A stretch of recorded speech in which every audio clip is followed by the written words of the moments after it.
Welcome, everyone. We have made it to another Monday Night Live. I'm reaching out to you from Reading, Pennsylvania. Paul is in an undisclosed part of the world, which may be something we'll find out later.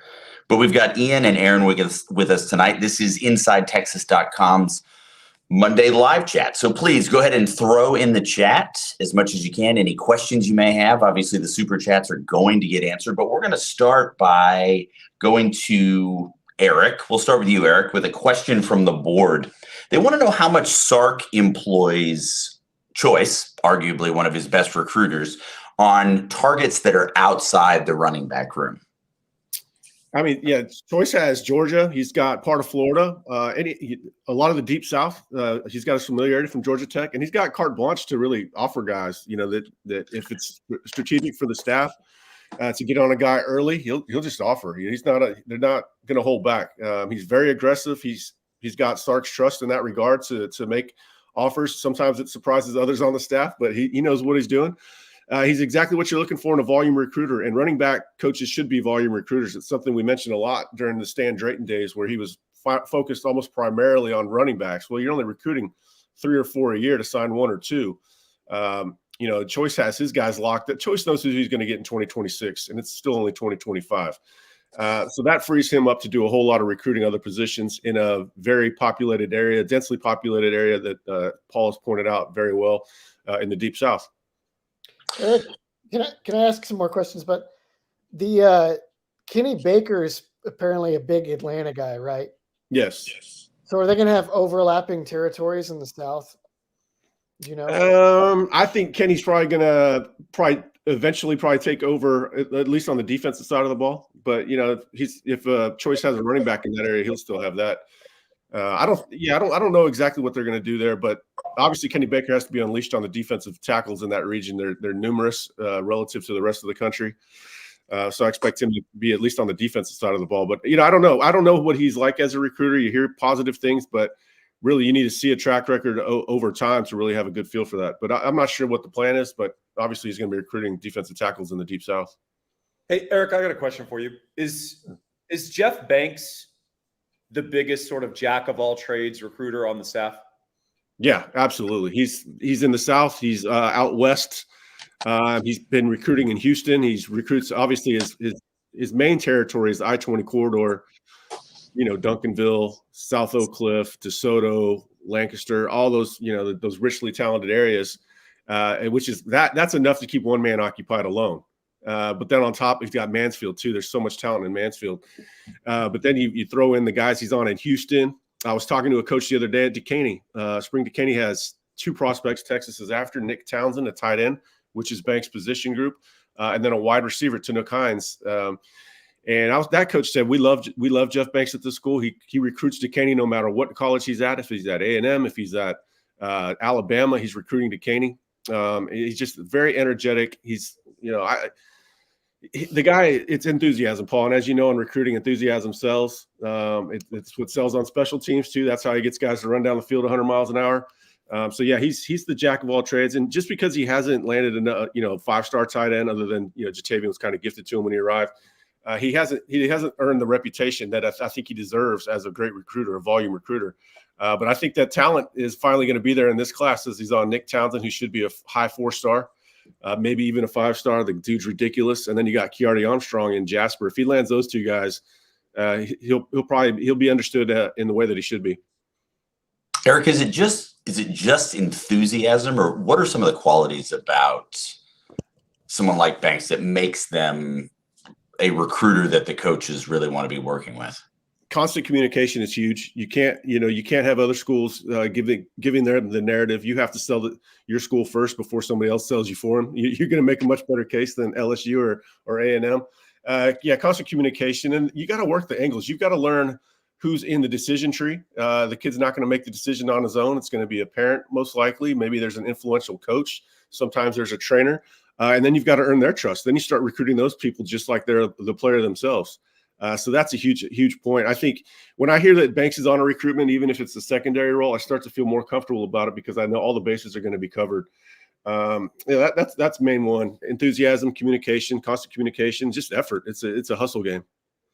With I think obviously with the recruiting and being advocates for the University of Texas, one of the questions that popped up in the message board, and I think this is a misconception that happens a lot, but it's worth talking about. How often do you, as journalists, feel like de facto recruiters when you're talking to recruits about Texas? I understand that this is, again, probably a question that you have to answer every now and again, but it's worth revisiting. Well, you want to start with you, Paul, because we haven't heard your dulcet tones this evening all that much. Well, I'm not involved in recruiting very much, to be honest. So this is more for Justin and Eric. But I do know from talking to these guys, I think that they keep things very objective. And I think people would be shocked at the degree to which it's objective. Now, I don't know if that's the case for every site or all the people that are contacting these recruits. But I think if you're perceived as pushing a narrative or an agenda, you're not going to be very welcome talking to most recruits over time. Eric, what do you think? Yeah, I mean, the first thing I want to do is earn a recruit's trust, and I would never sell that school or any school to a kid. That's a huge no in my book. Now, there's a lot of times you build a relationship with these guys, or a parent. More likely, as I've gotten older, it's usually a parent that I'll get close to, and they start talking, very candidly with you, and they'll ask you questions. They want to know what I know about the program, and that's, I hate it when that happens because a lot of time I'm going to tell them, I'm going to tell them if they ask me a question, I'll give them an answer. I'm not going to give it to them unsolicited. If they're asking me, hey, is this guy going to play? Maybe a depth chart question. I'm going to shoot them straight because my number one thing is to be honest with them and have a strong relationship. Some of the recruitments I've done the best on were ones where I was, probably tested by the parents the most, asking for information. But I think my honest answers really earned their respect. And some of those people I'm still very close with to today. But I mean, it's no secret. We want Texas to win. Everybody on this panel wants Texas to win. I want Texas to win because it was a school that I grew up liking, at least starting in high school. And obviously it's in my financial interest for Texas to win, but I still cover things honestly. I'm not afraid to call it like I see it, even if I catch some stray bullets from the fans. But yeah, objectivity is a huge part of it's the whole thing to me. LC, you can tell some of the sites where the writers are obviously sort of like ambassadors for the university, that they often are the ones that get caught the worst on like flips and on recruiting news that breaks against their school, because like sometimes the kid doesn't want to tell the coach, and they certainly don't want to tell this like reporter, that's like obviously wants to hear a particular kind of answer. Yeah, I see guys carrying waters for school all the time. I've seen it happen at Texas numerous times in the past. There's one guy in the market. I showed him text messages backing up what I was reporting. And later that day, he went and reported the exact opposite of the truth that he saw on my phone. And, I never respect him again. But yeah, you see him carrying water. Let's say some of the most outlandish things, like Tom Herman's coming back or something like that. And it's not true. Great. We've got a super chat from Brett Nelson, who's asking, should we expect an uptick in recruiting after the draft? Can Texas be 1B to UGA in a year out in the SEC? I'm going to change our view here a little bit so we're not totally squashing our friend Eric here. Who wants to take this one on the uptick in the draft? We just squashed Eric even more. That's awesome. There we go. You squashed me. As it should be. Yes. Hey, Eric, you handle the first one. I'll handle the second. How's that? Sounds good. I think the best thing is, there's not going to be a downtick in recruiting that we've seen in the past after the draft. Man, I've seen these coaching staffs put in a lot of hard work in the early spring. They're building up momentum with kids, and then the draft comes, and that Texas has zero people drafted, or maybe one or two. And it takes a couple of months to overcome that, because that's a huge selling point for schools to negative recruit Texas. And in some cases in the past, it's been deserved. So number one, there won't be a downtick, fortunately. So that's a huge step. But I do think there's going to be a pretty solid uptick, because, I think they're going to have 8 or 9 guys drafted. I think they're going to have at least 2 guys drafted in the first round. They're going to have a ton of guys drafted on Friday night in the second round. It's a wonderful advertisement for the development Texas is having. Another thing to keep in mind is that I think 4 of those guys are juniors, or could have come back with 1 year. So Texas isn't just getting guys to the NFL; they're getting them there quickly. Yeah, that's a great point. And Brett, I want to thank you for the super chat. Just to remind you, as LC has adeptly pointed out, anyone who does a super chat, your question will be privileged. Brett, you've done super chats, I think, several weeks in a row. So thank you. Thank you for that. William is asking a question. Is this recruiting? LC, there was a second part to the question I was going to tackle. Oh, yes, please do. So can Texas be 1B to UGA year in and year out in the SEC? Yes. Yeah, I think they can. I think Nick Saban retiring opens up something for Texas. Obviously, Kalen DeBoer is going to be under a lot of pressure. It'd be very interesting to see how much Kalen goes after his kind of guy, the OKG model, versus also satisfying recruiting rankings for the Bama fans who are going to be looking for any sort of drop-off, right?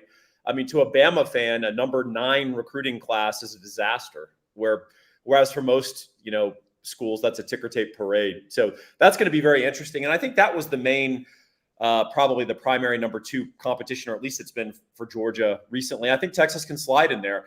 LSU, always capable of putting together a crazy class. They're not always consistent, right? Year in and year out, the way Alabama and Georgia have been. But yes, I think Texas can absolutely do that.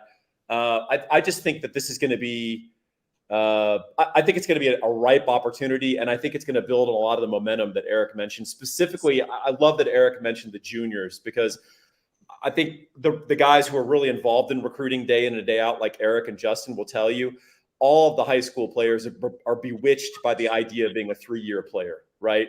Freshman year, I get some PT. Sophomore year, I'm a starter. I'm second team all conference. Third year is my breakout. I go straight to the league, and I'm set. And they're looking at the first round or the second round, and because obviously you're going to make a lot of money if you're a first round draft pick, but the real money is getting to that second contract in the NFL, no matter your position. So I think that's the persuasive thing, and frankly, that's the part of the draft. I don't know about y'all, but you guys tell us in the chat. But I only watch the first couple of rounds. I mean, I kind of have it on in the background and I look up, but I'm not really watching the rest of the draft. I might have it on in the back, and I don't really pay attention. And I think the recruits are the same. I think they watch day 1 and day 2. How many recruits say for the next 3 years I'll be at the University of whatever? That's what they say, the next 3 years. They're not saying the next 4 years. They're not saying the next 5 years. They're not going to redshirt. Hell no. So that's the way they look at it. So Texas is going to have a good selling point on that one. At Kansas State, they're like, I'll be spending the next 7 years. Yeah, you're right. BYU, the next 6 years, 4 in Provo, 2 in Somalia. Right. One of the questions about, again, going back to the SEC is, are you expecting different and I'm rephrasing this a little bit, in this recruiting cycle, should we expect different challenges than past seasons now that we're looking at an A&M that's a little bit reemergence, and then LSU's, I was like, well, struggling with that one. And LSU's firing. I'll take it. I'm covering this a lot on the site as we start to see the personality and identity of this recruiting cycle take shape. Man, it's going to be a fist fight, a knife fight, whatever you want to say. It's, you've got LSU's got the number 2 class in the nation. They've got the number 1 player in the nation committed. They've got one of the top running backs committed. They've got DeCorian Moore, who Texas wants from Duncanville. They're off to a very good start. And a lot of these guys are from out of state. They're going to rack up in-state. So LSU is going to be difficult, and they're coming after a lot of Texas kids. They're going to be quite a few battles with them, specifically DeCorian Moore. Zion Williams is one to watch out of Lufkin. OU is being extremely aggressive, easily the most aggressive team right now as far as pushing for immediate commitments. And so, they picked off one they wanted, that Texas wanted the other day, and Ryan Foji, very talented offensive lineman, underrated offensive lineman out of Bridgeland. But that can backfire as well. So there's some other kids that they don't really like that approach, and so they're rubbing some kids the wrong way, but they don't care. They're going to get some guys in the boat too. And then you've got A&M, and every new staff gets the benefit of the doubt. We've seen it a lot of times at Texas. Charlie Strong got it. Tom Herman got it. Sark had to work for it, but he kind of got it there towards the end. And so, I think that there's a lot of people that like A&M more now than they did when Jimbo was there. Landon Rink said he liked them more than when Jimbo was there. I've had other guys say we like that staff more than I thought. So he's doing a good job of getting A&M in the door. I still think they're behind on relationship building, and that's a very key element still. So I don't think they're going to land any of the really top-rated guys in Texas this cycle. Could be wrong on that. Some of that could come down to NIL. But I do think that they're going to pick up a lot of very good in-state talented players in this cycle. Just maybe not some of the top 10 guys. Texas is going to do pretty well with some of those. But yeah, it's very, very, very competitive. a lot of that's due to how talented the in-state class is. And also because El Chapo is gone, and so everybody's fighting for control of the business. Right. That's Nick Saban, LC, if you weren't Yeah, following. Nick Saban. Thank you. So let's talk a little bit about, this is something that you had on the board today, Eric. We're talking about these recruitments obviously being in Texas, but let's talk about a couple of the recruitments that are happening in a really relative for Texas, very close radius to Austin. Yeah, got I wrote about 5 guys that are within 4 hours, and really these guys are, I mean, it's not just within 4 hours with any distance. These guys are 5 of the most important guys in the class. Zion Williams, big defensive tackle out of Lufkin. Bo Davis is working hard on that one for LSU. I think Texas still has the inside track, but it's going to be a battle for sure. 6'4", 300-something pound defensive tackle. Basically a little bit better version of DeAndre Robinson, who Texas lost at the last minute in 2024. He's really, for me, he's a must get in the cycle because I lean towards A&M on DJ Sanders. Dorian Brew, cornerback out of Conroe. Well, I mean, he might be, I think he might end up being a safety. He's a big kid, 6'2", 200 pounds. That's the same size as some linebackers Texas is recruiting right now. You got to watch LSU. His dad ran track at LSU. Got to watch Ohio State. His mom ran track at Ohio State. USC is a dark horse. Lincoln Riley's doing well in that recruitment, but I think they'll fade towards the end. I have Texas having a chance in that one. L'Oreal Sarkisian is kind of Texas's secret weapon. She's bonding really well with Dorian's mother over track. They've got a lot of similarities in that regard. Michael Fasusi, man, there's some really good offensive tackles in this class, and Texas is trailing for at least 2 of them, maybe all 3 of them. I think Michael Fasusi would be the most likely out of Louisville. He's just the next in the line of that, Kelvin Banks sort of Brandon Baker that they got last year. He could play left tackle. He's got significant upside. Texas is all over that one, but they've got a lot of work to do. And then Riley Pettijohn, 4 or 5-star linebacker out of McKinney, very athletic, decent diagnostics for the guy that's more on the athletic side of the bargain. A lot of those athlete linebackers don't really see the game all that great. They have to be coached up. I think Riley sees it pretty well. Texas is the leader there. I think Texas is going to get him. Texas has a good shot for all 5 of these guys. Probably not likely that they'll sweep all 5. DeCorian Moore is probably going to be the toughest to pull from LSU. Duncanville wide receiver. I don't know if I mentioned him. Yeah, so that's really the 5. They get all 5 of those, man. They're off to the races with this class. One thing that we were discussing beforehand too, and this will go to Paul, was this something that you wrote about earlier about the idea, and I think we even touched on this subject last week, was the idea that Texas is no longer really the circled game, especially when they're moving to the SEC. And I think it would be good to elaborate on that a little bit if you can.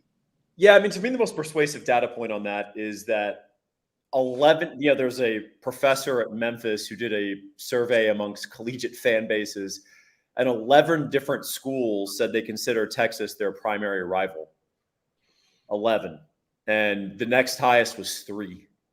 Right. So I think we can all put our heads together and come up with those 11. And I think almost all of them were in the Big 12, and Texas was circled. And look, it's not a secret, and Ian could probably elaborate on this a little bit after my answer, but Big 12 staffs were not only prepping Texas in August and April, but they were stealing weeks of other games and prepping Texas, 3 weeks out.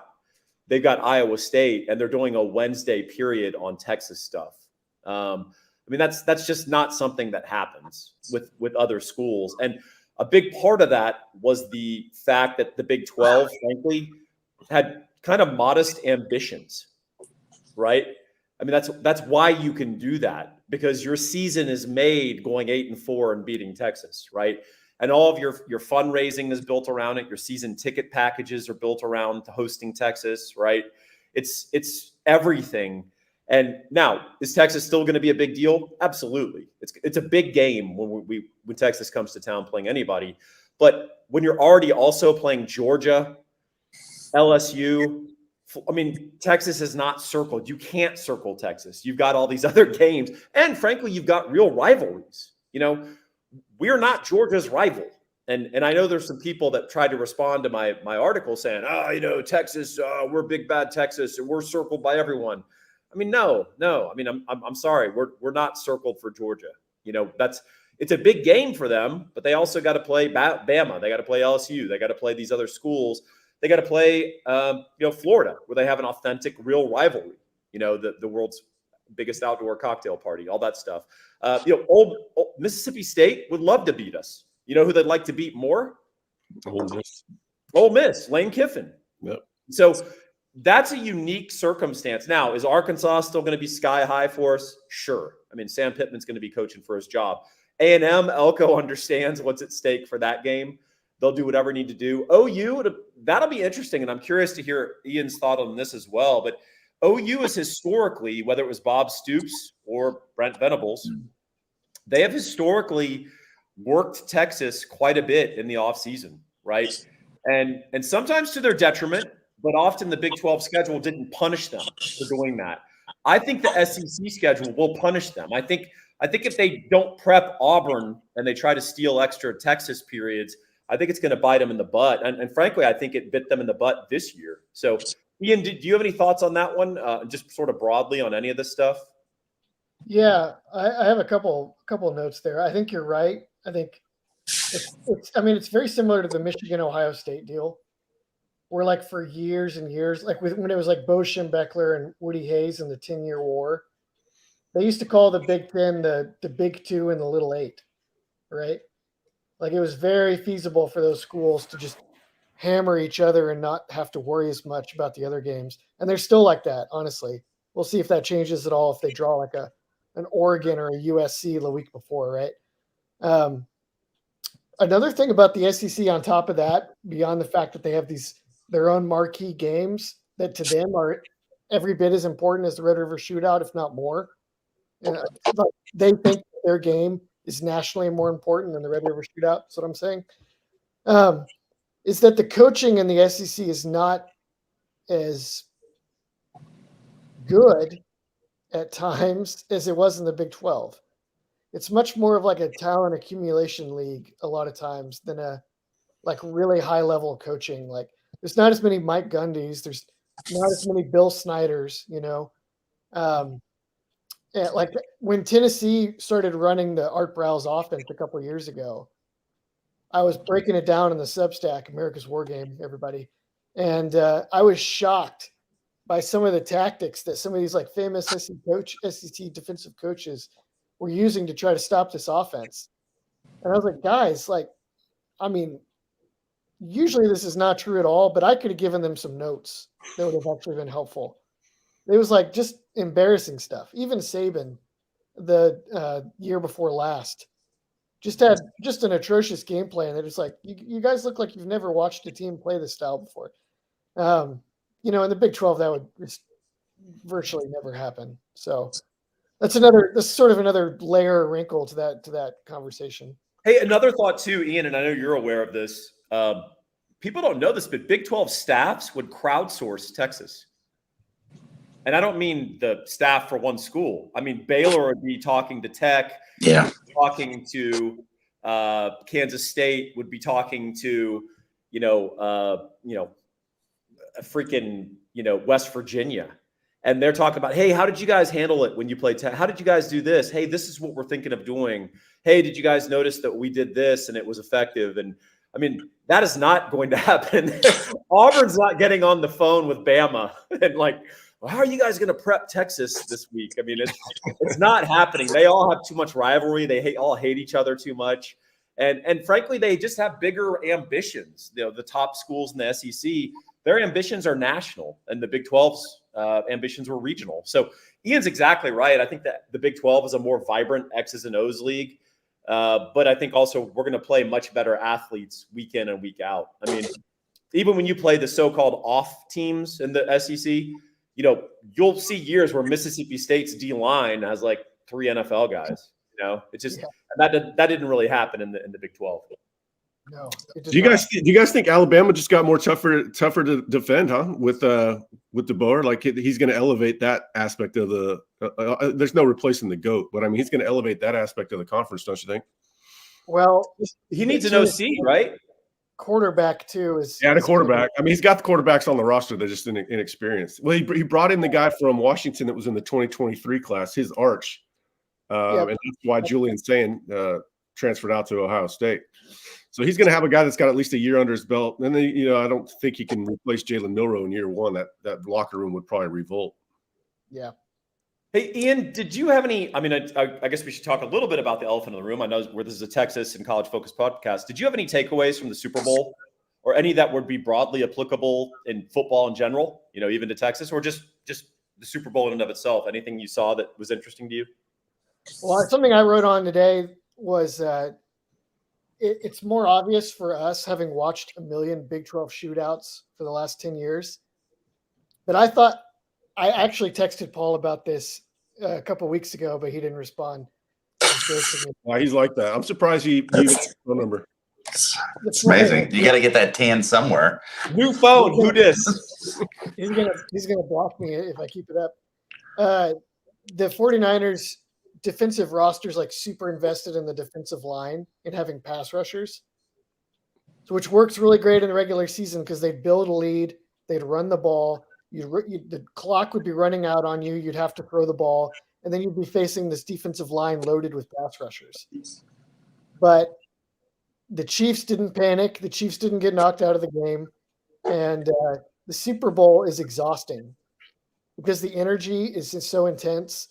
The halftime show is extra long.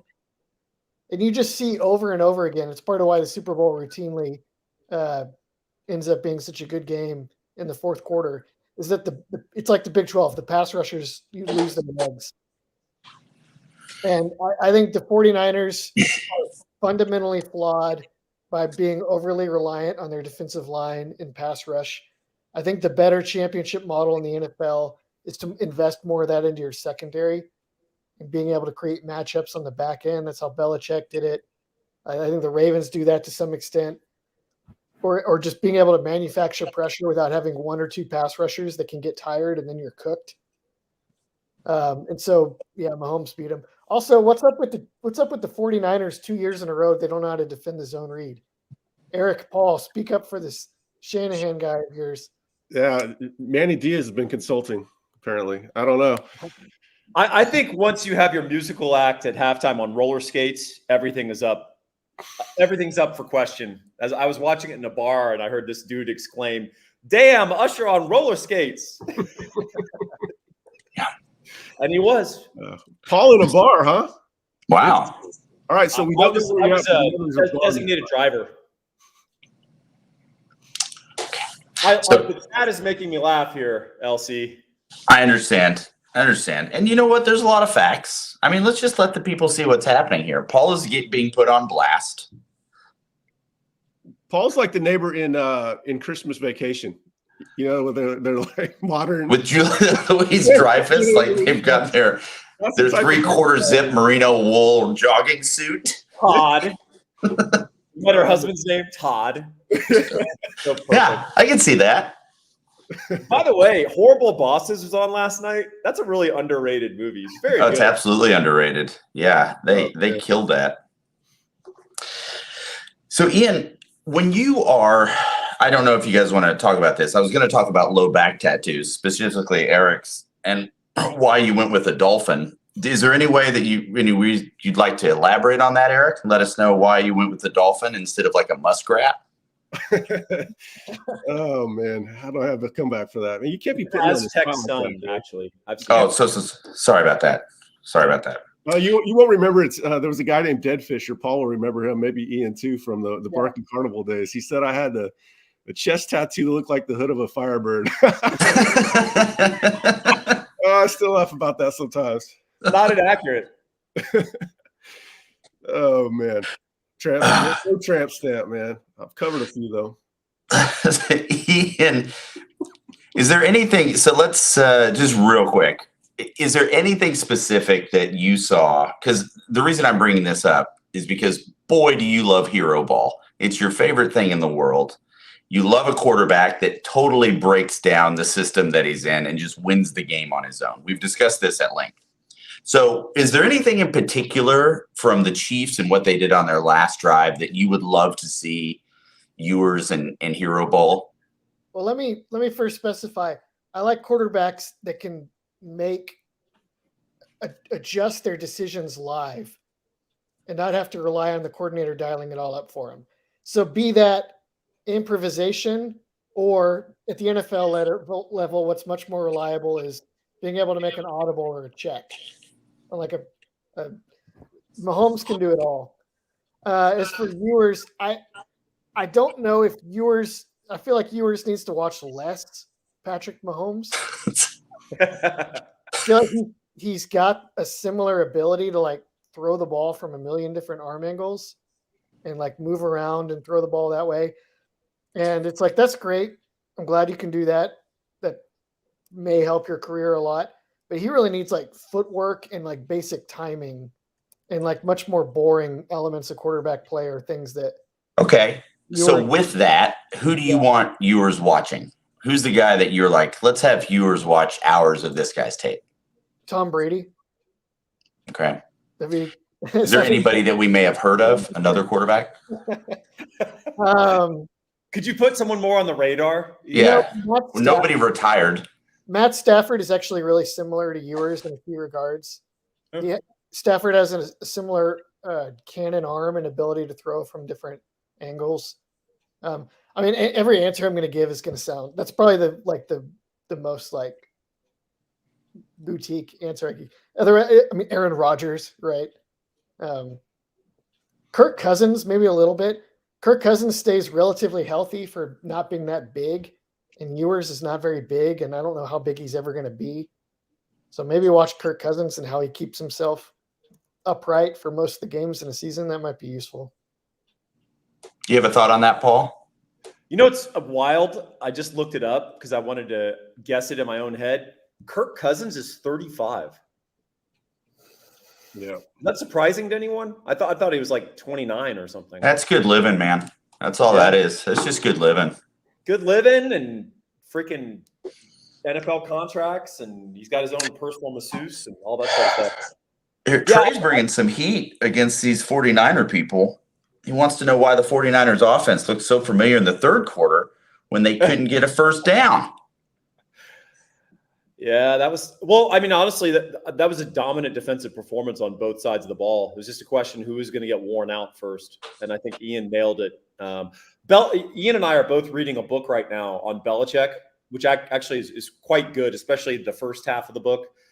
And one of the things Belichick, when they lost one of their Super Bowls, one of the things he talked about was really regretting not having activated another defensive lineman. Yeah. Because he said people don't realize how much the Super Bowl, for one, they're not going to call holding a lot, which you probably saw Joey Bosa get strangleholded a few times. It was like a Ted Nugent cover band out there. They got Trent at a bad time. Yeah. That was a really bad hold, though. Belichick was saying that he wished he'd had one more defensive lineman active that you could put in late in the game and then really make a difference with your pass rush. Because, you know, there's parity in the NFL, and I know it's a cliche, but these teams are much more similar than they're different. And honestly, they had really good staffs and weeks to game plan, and they both knew the other's vulnerabilities. And I thought the defensive performances overall were pretty dominant. And ultimately, it was just going to be which defense wore down first. I think Ian nailed it. Oh, as far as anyone knew, I had zero inspiration for that nugget of wisdom, and it had come entirely unbidden from my own mind and not from the book I had been reading last week. So thanks for. I didn't know you guys started a book club. That's interesting. We've read Snow Falling on Cedars. Oh wow! All right, yeah. I was just going to write these down. Is there a good? Now we're reading the Joy Luck Club. Okay, all right. It's your specific genre you're sticking in, which is nice. What is the best? What's your favorite book that you've read about football? So actually, that's a great book, and I think if you're a University of Texas grad, you should read it because it's written by one of our alums, a guy named Willie Morris. It's called The Courting of Marcus Dupree. Say that again. I thought you were going to say Flyover Football by Ian Boyd. Oh, I'm sorry. That's my second favorite book. I do own it, but I even wrote an Amazon review. But yeah, it's called The Courting of Marcus Dupree by Willie Morris. It was written in the 1980s. It's about Marcus Dupree, who's one of the most recruited athletes in the history of college football. He ended up signing with OU, but he was favored by Texas. He's a Mississippi guy. And the book is about more than just football, which is, I think, the best books about football are about more than just the game. So I recommend that, particularly if you have a little bit of a literary bent or you just like the socio-cultural aspects of it. But it also gets into the aspects of recruiting, and man, things have not changed much, y'all. It's crazy. Although back then you had recruits literally being grabbed and sequestered in hotel rooms before signing day, so people couldn't get to them, which Texas tried to do with them. That actually that happened a couple of years ago. Texas had to stick somebody in a hotel for a weekend. Well, I'm not saying Texas, but yeah, somebody. Yeah, the more things change, the more they stay the same. This was over 40 years ago, and the same stuff's happening. Friday Night Lights was a good one for that same reason you mentioned, sort of that social commentary, the picture, the paint of the landscape. Hey, H.G. Bissinger turned out to be a gigantic weirdo, but still a great book. Yeah, I met that guy. He's got his things. He's got a leather fetish. Didn't have that on my bingo card. It's a quality product. It'll last. Build a nice patina. Something from you, Ian? Well, I've only read half of this book because it's massive. But it's called Playing Through the Whistle, Steel Football in an American Town. And it tells the story of, I'm going to mispronounce the town actually, because I've only read Aliquippa. It's like a Western PA outside of Pittsburgh, steel town. And it chronicles the town's story is like a steel mill focused town built by a private family, and then overlaps with the story of their high school football team over like a century. And they've got like Ditka went there. Darrelle Revis. A bunch of other, like an absurd number of football players over a century's time. And you get kind of like this snapshot of American, industrial revolution, modernization, juxtaposed with this like cultural phenomenon of high school football. So it's pretty good, but I'm only like halfway through it. It's quite a volume. Have you guys read The Hidden Game of Football? I just picked this up today. I'm not.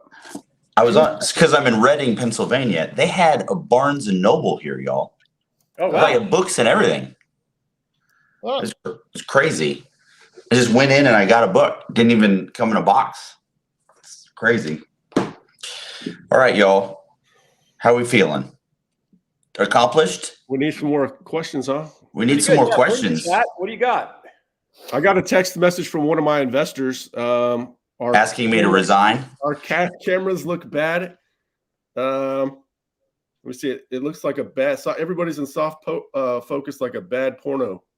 Well, first of all, when you're not very good looking, that's probably a requirement of being. I take offense to that. Well, you're on the road. Paul's on the road. I don't have a good excuse for why my camera is deficient, other than mine's pain in the ass to hook up. Ian. Sandman has asked this question twice, and I think he really wants to get down to some of the trauma that you've experienced in life, Ian. And this might be a catharsis for you. So please, if you wouldn't mind, tell us which Texas memory is the most painful for you and why, focusing on the why.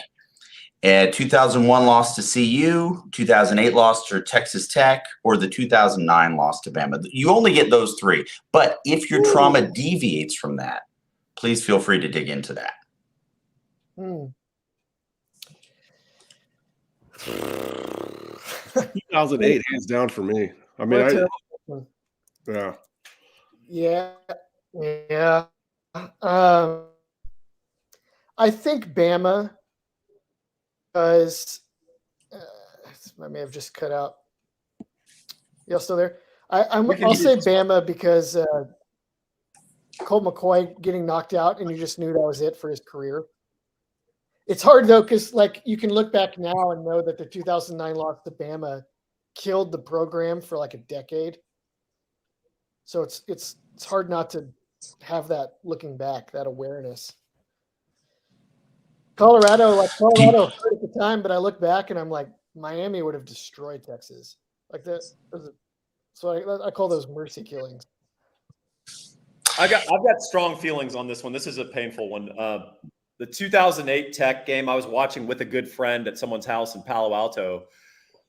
when late in the game they threw the ball and Gideon looked like he had it, I jumped up and ran out of the room. Oh no! Like, hook him! Like, yes. And then someone was like, "Come back, come back." Yeah. And I was like, fired up and like high-fiving people, and he's like, he dropped it. And I was like, the ball?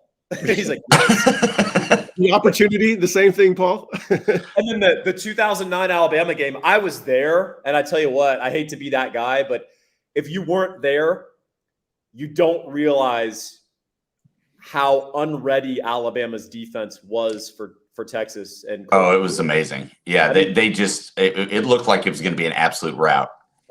Jordan Shipley would have had 250 yards receiving if Colts stayed healthy. And I mean, as it was, he had like 150. I mean, they had 230-pound Mark Barron running around at safety, just getting smoked. And Colt McCoy would have torn them apart. But game plan matters. And if you run your quarterback on the goal line at Marcel Darius, it ain't gonna work out real well.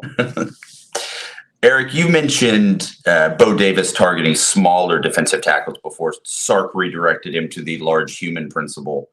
Do you know anything about Baker's preferences? Are we sticking with the large human model here? Yeah, him coming from the NFL, he's probably going to just want extremely talented guys that are NFL players. But I think it's largely going to be out of his hands. I think Sark knows what he wants. He wants guys like Sadir Mitchell. That doesn't mean they won't take a guy like, Byron Murphy was a little bit on the smaller size as far as overall weight. Now, if you stood next to him, you know that he takes up a ton of space because he's so wide. And so they're looking at a guy like Floyd Guidry that would pair quite well with Zion Williams, who we talked about earlier, or maybe a bigger guy like DJ Sanders. So they will take him, but their smaller guy is still going to be big. So Paul, basically what happened in 2023 was they got Sadir Mitchell, beat Georgia for him. And then the rest of the guys that they were looking at didn't really fit the bill that what Sark was looking at. So he vetoed a couple guys that they probably could have gotten commits from. One ended up at Arkansas, another guy ended up at U of H. That tells you quite a bit right there. So I'm not sure what his preferences are going to be, but and he hasn't really been able to recruit whatever that would be. Anyways, he was at Western Kentucky. You're not going to get the pick of the litter there. But yeah, I think this state actually sets up well for him. He should be able to do well despite being new. Of course, it helps to have Texas, and they've got proof of concept both. With where it matters a lot with NIL, with Tavondre and both Byron were compensated quite fairly. So I think he's going to do well. But yeah, they're going to have to get big guys. They're going in the SEC. You got to be able to stand your ground and anchor against the run. You seemed pretty confident, Eric, about the 25 class. Obviously, it's early days. It looks like Ohio State, LSU, OU are pretty confident this early as well. You want to elaborate on maybe why you're feeling more confident than this person thinks you should? Well, I mean, it's a really good state crop of talent. I mean, it's pretty much every position outside of a quarterback is down. They don't need that guy as long as they have KJ Lacey. So all these, tight end is loaded, wide receiver is always loaded. There's a lot more defensive tackles, linebackers, and edges than normal. And you always feel confident that Kyle Flood is going to put together a pretty good offensive line class. So, yeah, I think it's just going to be a matter of who the bodies are. They're going to have some losses, of course. Those schools that are mentioned here are recruiting very well. Ohio State's obviously fell into a giant pile of cash, as evidenced by their haul in the transfer portal. LSU is obviously on the upswing. I'm not sure if OU is going to be top 5 when it's all said and done. They've got a season in the SEC to navigate. I think that's why they're being so aggressive, trying to get as many guys in before the season as possible. But Texas has a lot of tailwinds. Texas is always going to be at the top of mind of in-state kids. Even when they're down, Texas gets a fair shake for most of them. And now they're on the upswing in an in-state class that's quite talented. It's a good time to be optimistic about Texas recruiting. That doesn't mean they're going to land everybody. They're going to have some bad beats for sure. This is a question for Paul and Ian. Oh, I love this question for both of you. I'm glad Justin's not on this one. Was Greg Davis underrated as a Texas offensive coordinator? Do you guys want to flip a coin on who gets to go first on this one? Go ahead, Ian.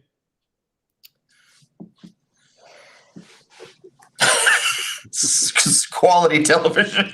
I'm going to This say is where we did that meme, that Greg Davis meme where TJ Monroe's on the sideline and everybody's short of foot. Yeah, Third and 5 and everybody's short of the sticks. Now, Paul was much less forgiving of Greg Davis than I or others. I liked that Davis. He definitely taught Vince Young a lot. I think there's sort of this mythos. See, Paul's already. I think there's this mythos that like Vince Young was hamstrung by Greg Davis. And I look back and I watch those old films, and the Vince Young in 2005 was worlds better in the passing game than he'd been in the previous years. And they adapted the scheme to help him out in that regard. But part of the reason they did that was because they didn't have Cedric Benson anymore. Like they were trying to maximize Cedric Benson. I thought he did a pretty good job of developing quarterbacks, putting quarterbacks in good position to have success. And also, like Mac Brown would just like throw the best players in the state at him without any like real cohesion or like vision to it, and be like, well, Greg, I want you to make it work. And we're going to feature the tailback this year. And it would change wildly year over year. So within those constraints, I think he did pretty good. But he's not Kyle Shanahan. He's not going to go down as a genius. But Paul, you can throw in some of your critiques if you like. No, I thought you hit the good points well. And also, I don't hold it against Greg Davis at all what happened in 2010. Now, that was forced upon him by Mac Brown, where Mac Brown's lesson from the Bama game was, the power run's the way to go. Build around Chris Whaley. Yes. Build around a defensive tackle. He ordered Greg Davis to and Greg Davis was kind of resentful about it. You could tell the way he called the game and did it, because he was sort of trying to prove a point to Mac, like, this doesn't work. This isn't our identity. This isn't what we've trained these guys to do. And to Ian's point, Mac Brown didn't have a coherent philosophy of offense. His philosophy of recruiting was sign guys and give them to Greg Davis and tell Greg to figure it out. And so I think those are the positives. I think he also is knowledgeable about football. He certainly was a good quarterback developer as well. That said, the constant squatting and peeing against OU and Dallas is unforgivable. I mean, those game plans are about as embarrassing as anything I've ever seen from a football coach. And they're cowardly. It's horrendous. And some of that was Mac Brown energy. I mean, he talked his team into losing several times in that game. And Greg Davis partook in that, but schematically, those were horrific game plans. They were embarrassing. And everything he tried to do was the opposite of what you should be doing. He thought he was protecting Chris Sims and Major Applewhite by running the ball twice and then making it 3rd and 12, and then throwing with a max protect to only a 2-receiver route. And it was literally the opposite of what he should be doing against that OU defense. He should have been going 5 wide, right? You should have been going YOLO and coming out throwing the ball. And, so it's hard to forgive that. And I always resented that Davis would drop 63 on North Texas and 3 on OU and then say we're averaging 33 a game. And it's like, we need to talk about medians and modes and ranges and all that. But anyway, that's my thought on Greg Davis. I mean, ultimately he did do some really good things at Texas. And when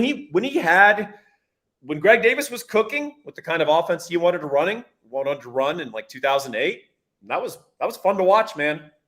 That was good stuff. However, there were some other stuff that, those OU games are unforgivable. And it really cost Texas multiple Big 12 title games, multiple potential national championship, at least appearances. And I always kind of had some resentment about that. Better play designer than play caller. I agree with that. Except for the multiple 3-yard outs on 3rd and 7. Going back to this one, Eric, we talked a little bit about Ohio State. What does Ohio State specifically have to offer that Texas doesn't? I mean, Columbus versus Austin, is it just NIL? What's the major selling point there? The last time they won less than 10 wins outside of COVID was 2012, I think, or 2011. That's 11, not just double digit, 11. And most of those are 12 or 13. So that's a pretty short answer there. And that goes for the whole whole century. They've had what three teams less than 10 wins, I think, the entire century. So it's winning, and they've got to put a lot of guys in the NFL. I think they're the school with the third most amount of guys in the NFL. That's going to recruit kids too. They're one of the few schools outside of the SEC footprint that can recruit that area because of the winning tradition and the development that they've had, the NFL development. So yeah, they're a tough one. When Texas is going against them, you got to definitely pay attention to Ohio State. And now they're going to get their mojo back and crush Michigan with all the changes they've had. So yeah, I think what are they, ranked number 2 in the nation? I think that came out recently. I think On3 already did a 2 soon one. Georgia 1, Oregon for some reason was 3, and then Texas 4. So they're going to win again. I know that Paul has a heart out the tanning salon, but I would like to talk a little bit about, do we think Sark is going to give Quinn more autonomy at the line of scrimmage? Does that fit into Sark's MO? I think Quinn Ewers benefits from certainty. I think he's really good in like 1 and 2 read constructs. I mean, look, any veteran quarterback is going to benefit from just more reps, more game time. He's going to be a starter with 20-something starts under his belt, right? By the time he leaves Texas, he's going to have more than 40 starts. And that's good for his progression. And we've seen year 3 sort of be a big year for many Texas quarterbacks and many college quarterbacks. So I think that's going to be huge for Quinn. But I actually think Quinn benefits from certainty. And that's not a critique of him. People always hold up the Peyton Manning thing as, the real quarterback gets up there and audibles 9 times. Troy Aikman just liked to have a play called, and he liked to have a couple of options and know where the ball was going. And, he was a pretty good playoff and big game quarterback as well. So, I think there's a lot of ways to skin a cat. And I think Sark understands that about Quinn. And, I think Quinn will have more autonomy and probably more in terms of protections and maybe even audibling to the right run play, right? Stuff like that. Stuff doesn't get a lot of press. But I think in terms of the passing game, I think Sark understands that Quinn is a guy who likes to have some certainty of where the ball's going to go, or at least a pretty clear progression of reads that he can get out of his hand quickly. I think that's Quinn at his best. What do you think, Ian? Yeah, well, let me add, since they suggest that I'm a Quinn hater, let me just give him his flowers. Quinn, in every big game Texas has played, Quinn has been dialed in. And his worst big game was the Oklahoma game this last year with the 2 early picks. And then he was 22 for 23? No, he was 26 of 28 with a drop. Right? He gave Texas every chance to win. He could have maybe won the game if they'd given him the ball in 4th down. I'm not trying to relitigate that or criticize Sark even, but it was, So I mean, the kid does some unbelievable things. Most of the criticisms of him are more translating to the NFL than can this kid with his ability dominate college football games? Because it's clear that he can. He went into Tuscaloosa and burned it down. Okay, that's it, guys. That's all I got for today. Is there anything you'd like to add for Monday? Hey, quick one from the chat. Actually, an interesting observation, and you hear this a lot. Does Quinn have the it factor that Colt McCoy had? Colt McCoy had the it factor when he started winning a bunch of games. No one thought Colt McCoy had the it factor when he was a sophomore at Texas. He threw 17 interceptions that year. And in fact, we were all begging for John Childs, if you'll recall. Yeah. So the it factor happens after you've done stuff. People weren't talking about Tom Brady's it factor until, he'd won a couple of Super Bowls, for the Patriots. They weren't talking about his it factor when they took his picture at the combine with his shirt off. So Quinn has the respect of the team. I think he showed a lot of grit. He's earned that. I think that's one of those things. It lags the wins to truly be recognized for it. But the number one thing is he has the confidence of his teammates and the respect of his teammates. Really going back to how many changes he made, a year ago. His physical changes, his mental changes. I think he's definitely become a better leader. But the it factor thing is kind of thrown around a little too loosely, I think. Well, thank you all so much for checking in with us today on our Monday Night Live. Appreciate Ian, Eric, and Paul for being here tonight. Is there anything that you would like to close with tonight, Ian?